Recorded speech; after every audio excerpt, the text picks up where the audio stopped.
for a hike, she introduced me to CAAMP, a band she held in high regard.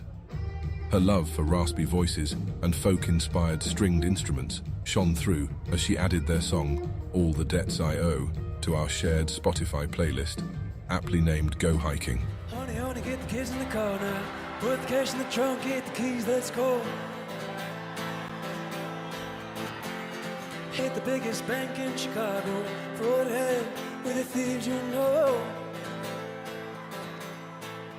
The singer's striking voice caught my attention as we traversed the winding trails of Golden Gate Canyon in Golden, Colorado. It was labored and weathered, possessing a deep growl that perfectly encapsulated the story of a man who had robbed a bank and was now desperate to get his family out of harm's way while he went on the run from the law. The song's storytelling prowess reminded me of the Steve Miller Band's classic, Take the Money and Run. Each time we went hiking, I couldn't help but pick up on new details and nuances in the song. It's as if we're on a high-speed pursuit down a wide-open highway with danger and urgency around every bend. All the Debts I Owe has become a staple on our hiking playlist due to its captivating storytelling, sing-along vocals, and foot-tapping rhythm.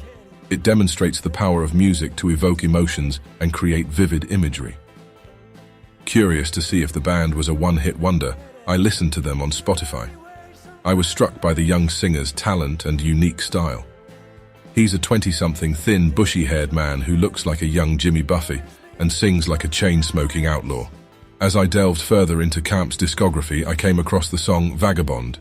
It's another authentic story crafted with simple chords and finger-picking that pairs perfectly with a banjo like peanut butter and chocolate. As it begins, the slow and somber tone sets the stage for a dramatic pause before the singer lets out a powerful yip, launching the verse and chorus into double time.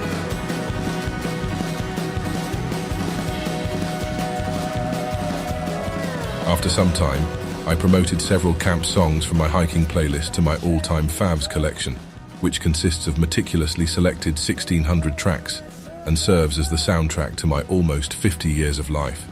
Being included in this list is truly an honor, I assure you.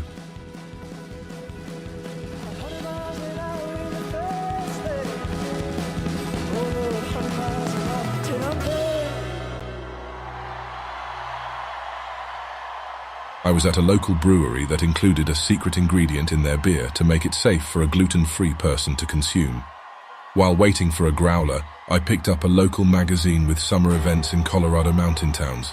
Most bands were new to me, and the venues were typical tourist spots. As a native Coloradan, I avoid the traffic that clogs I-70 and doubles the time to get to my favorite places as best I can.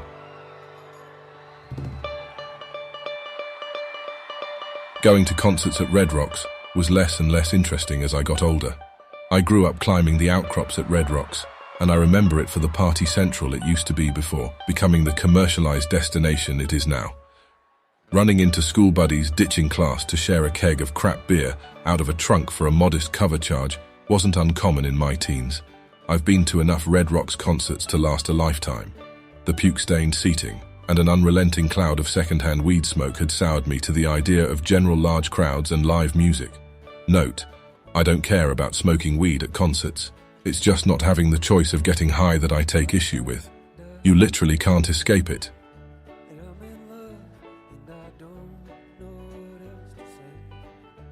If it weren't for the fortuitous collision of gluten-reduced enzymes in beer, a back-page calendar of events in a free magazine, and the threat of losing our free night stay earned from IHG credit cards, we might not have taken the opportunity to see CAAMP perform in a kitschy tourist town.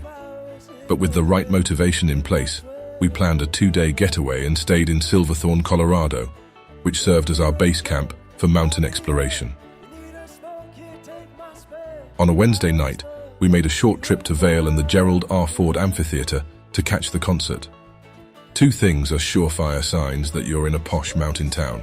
First, the tourists try their hardest to look like wealthy local residents, while the actual locals are rude to restaurant staff.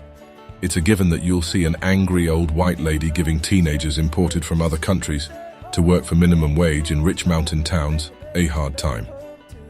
After a few drinks in Vail Village, we went to a small theater resembling a scale model of Red Rocks and Fiddler's Green amphitheaters. The venue had stone rows of assigned seating and a grass field for general admission above it. Despite feeling silly waiting in line to secure our spot, we had a plan. My wife went to the merchandise stand to get a shirt in her size and color before they ran out, while I found a spot up front on the grassy slope, just high enough to see past the long line of people waiting to pay for a bottle of wine, chilling in a thin, clear plastic ice bucket. It was the most Vail thing ever.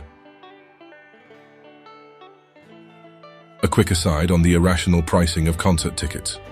CAAMP was coming to Colorado from a show in Jackson, Wyoming, that cost over $200 per ticket to attend. Meanwhile, the tickets in Vail, Colorado, where the rich live, went for $75 a ticket. This baffles me. You'd think that tickets to an intimate concert in a small theater with the most beautiful backdrop you can imagine would be pricier than a large city venue.